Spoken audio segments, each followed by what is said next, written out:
Shalom, selamat pagi Bapak Ibu serta saudara yang dikasihi oleh Tuhan. Kiranya berkat, damai sejahtera dan sukacita dari Tuhan Yesus Kristus senantiasa menyertai kita sekalian. Sebelum kita mendengarkan firman Tuhan dan renungan, marilah kita berdoa. Tuhan Allah Bapa yang Maha Baik, kami sungguh bersyukur atas kebaikan dan kemurahan-Mu, karena Engkau Tuhan yang selalu melindungi, menolong dan menopang kami. Terima kasih atas setiap kemurahan-Mu, ya Tuhan. Jika saat ini kami akan mendengarkan firman-Mu, urapilah kami dengan Roh Kudus-Mu, agar kami dapat mengerti dan memahami apa yang Tuhan sampaikan kepada kami.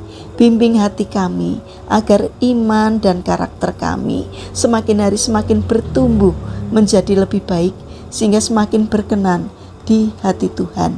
Mampukan kami untuk menjadi anak-anak-Mu yang mentaati firman-Mu. Terima kasih Tuhan. Di dalam nama Tuhan Yesus Kristus kami sambut berkat firman-Mu. Amin. Bapak Ibu serta saudara yang terkasih, bacaan firman Tuhan saat ini diambil dari TB2, Kitab Efesus pasal 4 ayat 32. Demikianlah sabda Tuhan. Tetapi hendaklah kamu ramah seorang terhadap yang lain, penuh kasih mesra dan saling mengampuni, sebagaimana Allah di dalam Kristus telah mengampuni kamu. Tema renungan saat ini adalah merobohkan tembok di dalam hati. Bapak Ibu serta saudara yang terkasih, dalam kisah anak yang hilang di dalam Alkitab, seringkali kita fokus pada si bungsu yang pergi jauh, hidup dalam dosa, lalu bertobat dan pulang. Namun ada sosok lain yang tidak kalah penting, yaitu si anak sulung. Ketika adiknya pulang, ia sedang bekerja di ladang. Dari jauh ia mendengar musik dan suara sukacita. Saat ia bertanya, barulah ia tahu bahwa pesta itu diadakan karena kepulangan adiknya. Reaksi si sulung bukannya sukacita, melainkan marah dan kecewa. Selama ini ia merasa diri paling setia, paling taat dan paling layak menerima perhatian. Ketika adiknya yang gagal justru disambut hangat dan diadakan pesta, hatinya tidak terima. Di titik itulah tembok permusuhan mulai dibangun di dalam hatinya. Ia menolak masuk ke dalam rumah, ke dalam pesta. Ia menolak bersukacita. Ia menolak untuk mengampuni. Padahal selama ini ia tinggal begitu dekat dengan bapaknya. Ia ada di dalam rumah, tapi hatinya jauh. Ia bekerja, tapi bukan karena kasih. Ia taat, tapi menyimpan kepahitan. Dengan tidak mengampuni saudaranya, sebenarnya ia juga menutup diri terhadap kasih dan pengampunan bapaknya sendiri. Bapak Ibu serta saudara yang terkasih, demikian juga dengan kita. Kita mengaku sudah diampuni Tuhan, tetapi seringkali enggan untuk mengampuni orang yang menyakiti kita. Kita memelihara sakit hati, luka lama, kata-kata pedas, perlakuan tidak adil, semua disimpan rapi seperti arsip di dalam hati. Kita pikir dengan itu kita melindungi diri, padahal kita sedang membangun penjara bagi diri sendiri. Bayangkan, hati kita seperti sebuah rumah.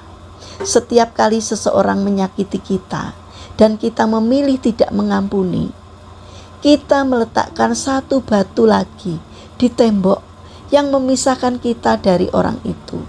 Awalnya hanya satu batu kecil, tapi lama-kelamaan tembok itu makin tinggi dan tebal.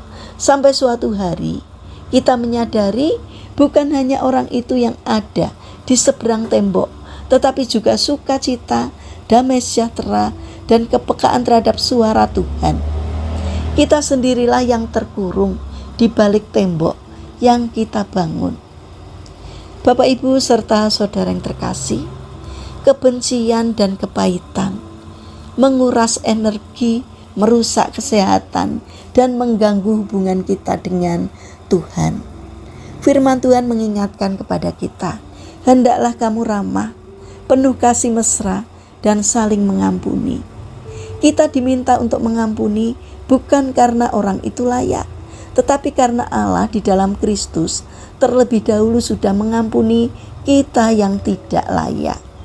Mengampuni bukan berarti melupakan begitu saja atau menganggap kesalahan orang lain sepele. Mengampuni adalah memilih untuk melepaskan hak, untuk membalas dan menyerahkan keadilan kepada Tuhan. Mengampuni adalah membuka pintu hati supaya kasih Allah dapat kembali mengalir. Bapak, Ibu, serta saudara yang terkasih, hari ini adakah tembok yang sedang kita bangun terhadap seseorang? Mungkin keluarga, teman, rekan, pelayanan, atau siapapun yang melukai hati kita. Datanglah kepada Tuhan dan mulailah berkata, Tuhan, kami mau belajar untuk mengampuni seperti Engkau telah mengampuni kami. Mari bangun karakter untuk ramah dan untuk mengampuni sesama, supaya kita dapat menjadi saluran berkat bagi sesama kita. Mari kita berdoa. Tuhan Yesus yang Maha Pengampun, ajarilah kami untuk bisa mengampuni.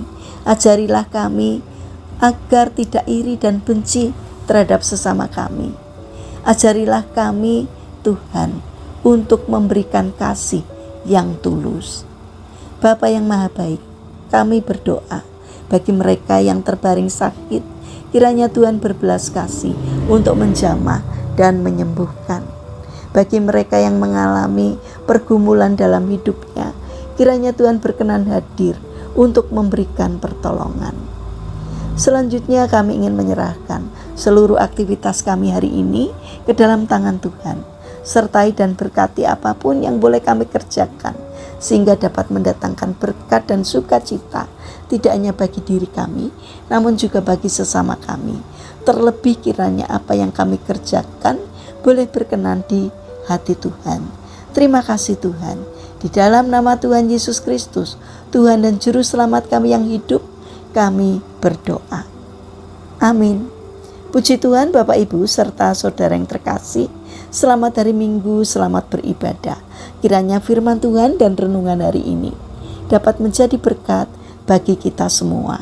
Haleluya.